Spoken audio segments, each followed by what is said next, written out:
네, 윤석열 대통령은 5박 7일간의 미국 국빈 방문에서 한미 동맹을 강화하는 데 무게를 뒀습니다. 한미 정상은 북한의 핵 미사일 위협에 맞서는 워싱턴 선언을 채택했고 전략적 사이버 안보 협력 프레임워크를 발표하기도 했습니다. 이번 방미의 성과에 대해 윤 대통령을 수행한 신범철 국방부 차관 모시고 자세한 얘기 들어보도록 하겠습니다. 차관님 어서 오세요. 안녕하십니까? 예, 안녕하세요. 네, 오랜만에 또 나와주셨습니다.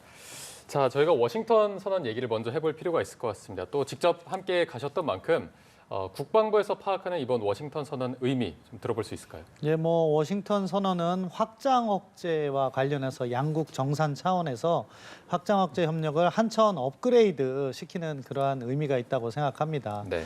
그런 부분을 이제 국방부에서는 이행을 해야 되기 때문에 저도 정상회담 전날 미국 국방부를 방문해서 관련 인사들하고 대화를 갖고 전반적인 논의를 했었어요.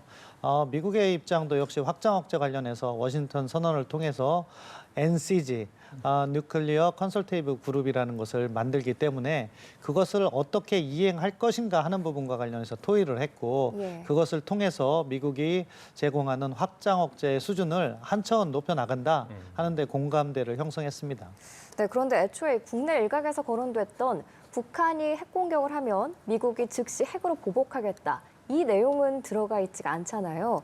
그 대신에 핵무기를 포함해 압도적인 대응이라는 표현이 들어가 있는데 저희가 같은 의미로 보면 될까요? 네, 포괄적 의미에선 같다고 보시면 되는 게 과거의 미국의 핵 전략은 1960년대, 70년대는 핵은 핵으로였어요. 그런데 90년대 이후, 특히 2000년대 이후에 첨단 과학 기술이 발전하면서 첨단 정밀 유도 무기 이런 것들이 개발되면서 미국이 더 다양한 옵션, 선택권을 가지게 된 거잖아요. 그렇기 때문에 일관되게 핵무기를 포함한 모든 옵션을 고려한다. 거기에는 미국이 가장 정확하게 정밀 타격할 수 있는 미사일이라든가 그런 것들도 포함해서 다루고 있기 때문에 굳이 핵을 핵으로라고 설명하지 않고요. 필요한 경우에는 핵을 사용하고 필요한 경우 또 다른 필요한 경우에는 정밀 타격으로 해서 적의 순회부만을 제거할 수 있다면 그런 첨단 재래식 무기도 사용할 수 있는 거잖아요. 그래서 그런 용어에서 차이가 있는 거라고 생각합니다. 네, 앞서 핵 협의 그룹을 언급해 주셨습니다. 지금 이게 현재까지 드러난 거로는 1년에 한 4차례 정도 만나서 협의를 한다라는 건데 구체적인 정보가 좀 전해진 게 없어서 앞으로 어떤 식으로 운영될 예정인지 또 앞으로의 주요 역할 어떤 게 있다고 보십니까? 이렇게 설명을 드릴게요. 그 NCG라는 것을 이제 정상회담을 통해서 만들었고 그것은 일종의 커다란 그릇이라고 생각해요. 이제 앞으로 그것을 운영하면서 NCG라는 그릇에 확장 억제의 실질적인 내용을 담아야 되는 거죠. 지금 미측하고 합의한 것은 말씀하신 것처럼 어떻게 운영할 것인가에 대한 큰 틀의 합의가 있었던 것이고요. 이제 정확하게 어떻게 구성을 해서 어떠한 내용들을 어떠한 시기에 할 것인가는 이제 또 후속 조치로서 저희가 지금 준비를 하고 그런 것들이 이르면 올 상반기나 하반기 내에 이루어져서 또 국민들께 확장 억제의 발전된 모습을 보여드릴 수 있도록 준비하도록 하겠습니다.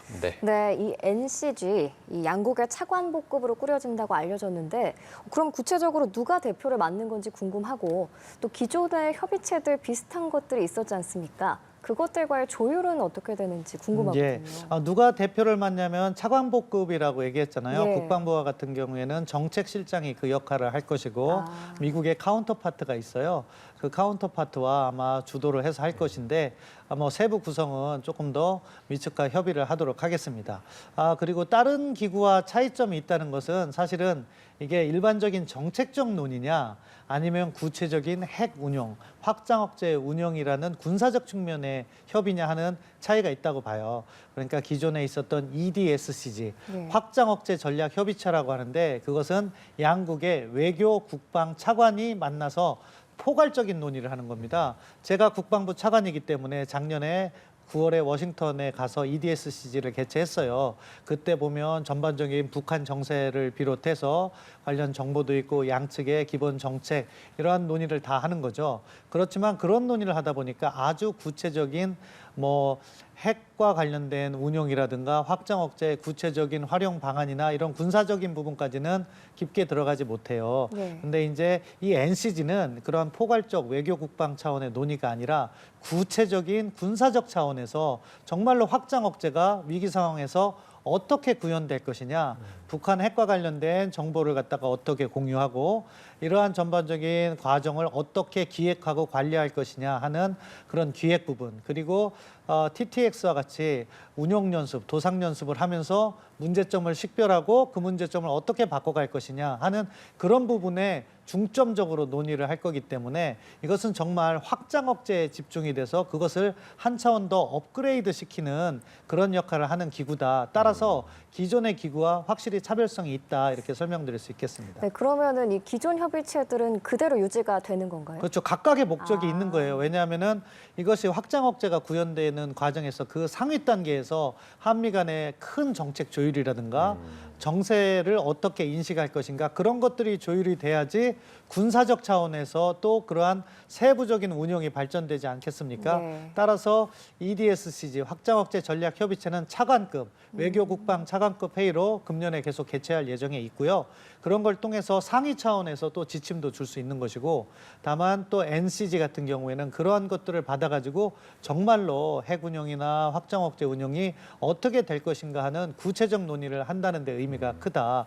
왜냐하면은 이러한 구체적 논의를 하지 않으면은 사실 우리가 미국에게 의존만 할 수 있잖아요. 네. 그렇기 때문에 우리의 입장을 반영하는 그런 메커니즘이 필요했고, 그래서 사실 이 확장 억제가 논의되어지기 시작한, 특히 2000년대 이후 부시 행정부부터 본격적으로 논의가 됐는데, 그때부터 우리가 이러한 구체적인 기구를 만들려는 노력을 계속해왔고 20여 년간의 노력을 통해서 마침내 성과를 냈다. 저는 그렇게 평가하고 싶습니다. 기존에 있던 협의체들이 큰 틀을 잡아준다면 이번 NCG는 좀 구체적이고 실질적인 군사 조치를 그렇죠. 좀 잡아준다. 군사적 운용에 관해서 그것에 운용에 관해서. 중점적으로 하는 거죠.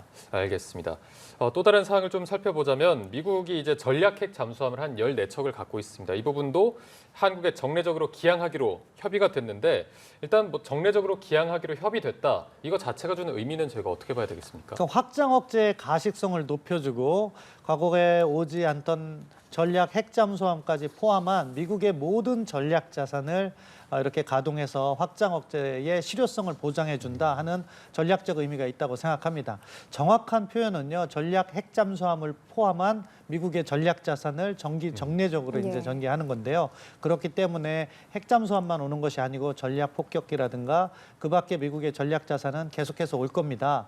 그런데 이것도 발전 단계가 있는 거예요. 과거에는 상황이 발생했을 때 미국이 이제 가끔 이렇게 보내주는 그런 상황이 있었고, 그러다가 2010년대 이후에 북한이 핵실험, 3차 핵실험 특히 이후에 전략 도발을 많이 했어요. ICBM 테스트도 많이 하고. 그러면서 미국의 전략 자산이 수시 전개라는 표현을 했어요. 보다 예. 자주 온다는 거였죠. 그렇게 하는데 최근 들어서 워낙 고도화되다 보니까 이제는 작년 11월에 SCM 한미 국방장관 회담을 통해서 이것을 갖다가 마치 상시 배치된 효과를 거둘 수 있도록 수시 배치하겠다 하는 이야기가 나왔는데, 그것보다도 한 단계 더 발전을 해서 정례적으로 오겠다. 그렇게 함으로써 미국의 전략 자산의 가시성을 더 강화시키고 북한에 대해서는 억제력을 강화하는 그런 효과를 거둘 수 있다고 봅니다. 기존보다 조금 더 발전된 형태인 것 같은데, 그렇다면 실질적으로 전개 빈도는 얼마나 된다고 봐야 될까요? 그것은 뭐 앞으로 협의를 해봐야 되는 거고요. 그리고 또 핵잠수함 같은 경우에는 사실은 전개 빈도까지 이야기해 주진 않을 거예요. 왜냐하면은 전략 잠수함의 의미는 누구도 모른다는 거예요. 예. 이게 동해상에 있을지 북태평양에 있을지 모르고, 심지어는요 북태평양에 있고 아니면 하와이 근처에 있어도 북한을 타격할 수 있어요. 예. 전략 핵잠수함 오하이오급에 탑재된 트라이던트 2 전략 미사일은 핵미사일은요 12,000km를 날아가요. 그러니까 어디서든 북한을 타격할 수 있는데, 그럼에도 불구하고 정례적으로 이쪽으로 온다는 것은 그만큼 미국이 북한의 위협에 대해서 첨예하게 인식하고 있다는 것이고, 한국에 대해서 확장 억제를 제대로 제공하겠다는 의지의 피력입니다. 네, 이 말씀을 좀 전에도 해주셨는데 전략 핵 잠수함, 전략 폭격기 외에도 미국의 전략 자산들, 한반도에 출격할 수 있는 다른 것들 어떤 것들이 있는지 궁금하고, 이런 것들을 저희가 요구를 하면 혹시 수시로 배치가 가능한 건가요? 예, 수시 배치까지 논의되면서 사실상 실질적으로는 상시 배치의 효과를 거두는 것이 한미 간의 작년 SCM의 논의였고요. 이번에는 정례화까지 이야기하면서 그것을 갖다가 더 보장을 강화한 것이죠. 뭐 전략 자산이라고 하는 것은 아까 말씀드린 핵잠수함도 될 수 있고요. 전략 폭격기, 뭐 B1, B2, B52도 될 수 있고 미국의 항공모함 스트라이크 전단도 사실 전략 자산이고 뭐 여러 가지가 있을 수 있을 겁니다. 그런 것들이 다 우리의 방어를 위해서 미국이 확장 억제를 제공해 주는데 그것을 어떻게 운용할 것인가 하는 구체적인 부분에서 협의가 필요하잖아요. 예. 그러한 협의가 없다면 미국의 공약에 의존하는 것이 될 것이니까 그렇기 때문에 그러한 협의를 구체화하는 기구가 바로 NCG다. 이렇게 생각하시면 될 것 같습니다. 네. 근데 그 미국의 전략 폭격기 B1B 랜서 있지 않습니까? 2대가 한반도에 전개되는데 60억 원의 비용이 든다고 합니다. 이거 포함해서 이제 뭐 핵 잠수함이나 여러 가지 전략 자산들이 전개되면 당연히 비용이 늘어날 테고 그렇다면 관련해서 뭐 방위비 분담금이나 이런 부분에 대해서 증액을 요구할 가능성도 있지 않느냐라는 지적도 있더라고요. 이 부분은 어떻게 좀 예상하십니까? 예, 일단 확실히 구분을 해드릴 거는요. 방위비 분담금은요. 주한미군의 주둔 비용의 일부를 저희가 분담하는 거예요. 예. 그렇기 때문에 이렇게 전략 폭격기라든가 뭐 이러한 전략 자산이 전개되는 것은 주둔 비용이 아니고 작전 비용입니다. 그리고 작전 비용은 각국이 부담을 하는 거예요. 그렇기 때문에 우리가 뭐 방위비 분담금을 증액해야 된다는 것은 오해라고 생각하고요. 또 방위비 분담금 같은 경우에는 2021년에 이미 2025년까지 합의를 해놓은 상황이에요. 그렇기 때문에 새로운 변수가 현재 발생하진 않는다 이렇게 말씀드릴 수 있겠습니다. 그러면 이게 작전 비용은 각국이 분담하는 건데 그러면 전략 자산 전개를 공개하지 않고 뭐 미국 측에서 횟수를 조금 줄인다던가 그런 일도 일어날 그런 수 부분에 있을까요? 있어서 한미 간에 논의를 하면서 우리의 입장에서는 보다 우리의 안보를 튼튼히 하고 억제력을 강화하는 방식을 요구할 수 있는 메커니즘이 NCG니까 예. 그런 것을 통해서 만약에 미국이 뭐 전략 자산의 빈도를 줄이는 일이 있다, 뭐 그럴 일은 없다고 생각하는데 그런 행동으로 나간다면 우리가 문제를 제기하고 조정하고 할 수 있는 그런 틀이 갖춰졌다. 그런 의미에서 참 이번에 NCG는 의미가 크다고 저는 생각해요. 네.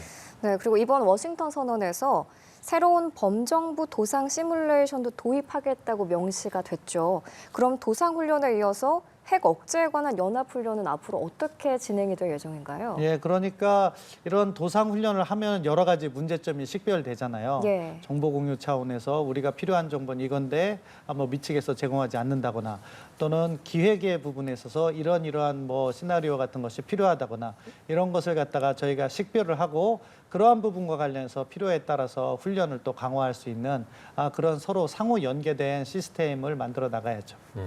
그 미국의 핵무기를 뭐 좀 기획하고 운용하는 그런 측면에서는 우리가 어느 정도 좀 개입할 수 있다고 보십니까? 저는 뭐 나토의 NPG하고 많이 비교가 되잖아요. 예. 누클리어 플래닝 그룹. 그것과 관련해서 사실 우리에게는 전술핵이 재배치되지 않고 있고 그렇기 때문에 나토에서 하는 훈련이 그 전술핵을 나토 5개 나라의 이중용도 그 폭격기에다가 장착을 해서 뭐 이렇게 하는 훈련을 하는데 그런 것은 저희가 관여할 계획도 없고 관여할 수 없을 겁니다. 네. 그것을 제외한 전반적인 협력은 저는 MPG 수준으로 저희가 논의할 수 있고 그런 것은요 하나하나 맞대면서 미국의 의견을 듣고 우리의 입장을 반영하는 과정이에요. 우리는 조금 더 많은 정보를 요구할 것이고 미국도 그것을 한 번에 다 공개할지 아니면 어디까지 공개할지 그들 스스로도 고민해 나가면서 우리하고 협상을 해나가겠죠. 그럼 우리는 우리가 필요한 부분 또 우리의 입장을 반영해야 되는 부분을 미측에게 이야기하고 설득하고 그런 과정을 통해서 확장 억제가 보다 내실화되고 효율화되는 그런 과정을 앞으로 거칠 것이다. 네. 그렇게 생각합니다. 또 다른 부분을 보면 미국의 핵 작전을 수행할 때 우리 자산을 반영해서 공동 실행하기로 했다는 내용이 있는데 여기에 미국의 핵 작전 범위가 명문화되진 않았어요. 그럼 다른 측으로 보면 한반도 외의 나라에서 벌어진 사태에 대해서도 우리 전략 자산이 투입될 수 있다. 이렇게 해석을 할 수도 있을까요? 그건 지나친 확대 해석이죠. 기본적으로 한반도에 있어서 확장 억제는 북한의 핵 위협으로부터 대한민국을 지키는 그 개념하에서 출발을 하는 거예요. 네. 그렇기 때문에 확장 억제 대상이 제3국은 아니다. 그렇기 때문에 우리가 뭐 미국의 핵 전력에 우리가 첨단 전력도 같이 협업을 하면서 우리가 대응한다는 것은 그것은 북한의 핵 위협에 한정된 것이다. 이렇게 제가 장담드릴 수 있습니다. 알겠습니다. 사이버 안보 강화 얘기도 있었습니다. 전략적 사이버 안보 협력 프레임워크를 공동 발표했는데 이 사이버상에서는 어떤 식으로 협력을 한다는 얘기일까요? 이제 뭐 다차원적인 협력이 있습니다. 뭐 국방 차원에서는 사이버 안보 정책 협의회 같은 것을 미국과 개최하면서 거기서 양측 국방부 차원에서 사이버 협력을 강화해 나가는 것이고, 그것이 군사적 차원으로 발전이 필요한 경우에는 우리의 사이버 사령부가 있고요. 미측도 사이버 사령부가 있어요. 네네. 거기에서 뭐 공동 회의라든가 공동 훈련이라든가 이런 것들을 개최하면서 양측이, 사실 사이버 문제의 근본적인 도전은 제한된 범위가 없잖아요. 어디에서 사이버 공격이 오는지 몰라요. 네. 그렇기 네. 때문에 그것을 추적하고 하는 데 있어서 미국과 협력이 필요한 부분이 있고, 그런 것들을 국방 차원에서 하나씩 논의하면서 협력의 벽을 확대해 나갈 계획입니다. 네, 이제 북한 얘기를 좀 해보자면 한미 정상회담 이후에 북한이 계속해서 비방하는 담화를 내놓고 있잖아요.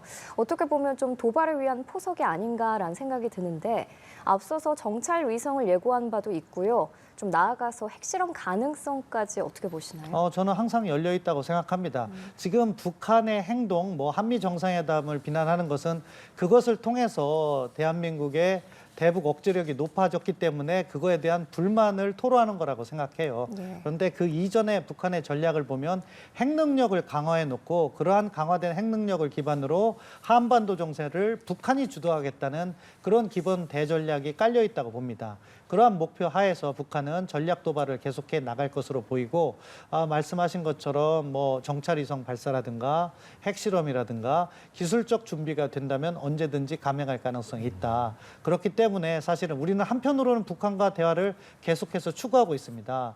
그 담대한 구상이 그 내용인데, 이것이 지금 북한이 비핵화 대화를 거부하고 있기 때문에 되지 않는 부분이 있거든요. 네. 그렇지만 우리는 다른 한편으로는 이렇게 억제력을 강화시켜 놔서 북한에게 핵으로는 한국을 흔들 수가 없다 하는 메시지를 분명하게 주고, 결국 궁극적으로 비핵화 대화를 재개할 수 있는 여건을 조성해야 되기 때문에 그러한 방향에서 전반적인 국가 정책이 운용되고 있다, 이 점을 말씀드립니다. 네. 자, 마지막으로 우크라이나 지원 문제와 관련해서 질문을 하나 드리겠습니다. 이제 윤 대통령이 방미 때 우크라이나 전쟁 상황을 주시하면서 다양한 옵션을 검토하겠다라고 밝혔는데, 어떤 상황에서의 다양한 옵션을 검토하겠다는 건지, 또 그 다양한 옵션의 군사 지원 혹은 뭐 살상무기 지원 이런 부분도 포함되는지 구체적으로 좀 들어보겠습니다. 뭐 대통령께서 말씀하신 그 워딩에 정확하게 말씀드리면, 그것을 조건을 달았잖아요. 그 조건은 대량 민간인 학살이라든가 그런 상황이 발생한다면 다양한 옵션을 검토할 수밖에 없지 않겠느냐.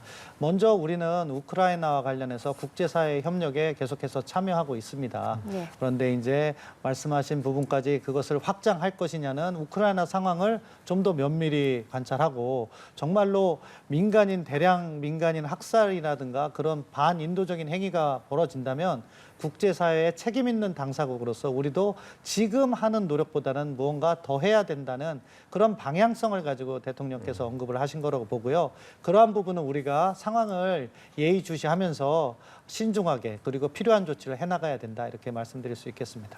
네, 알겠습니다. 오늘 말씀 잘 들었습니다. 지금까지 신범철 국방부 차관 모시고 국빈 방미 성과 등에 대해 들어봤습니다. 고맙습니다. 고맙습니다.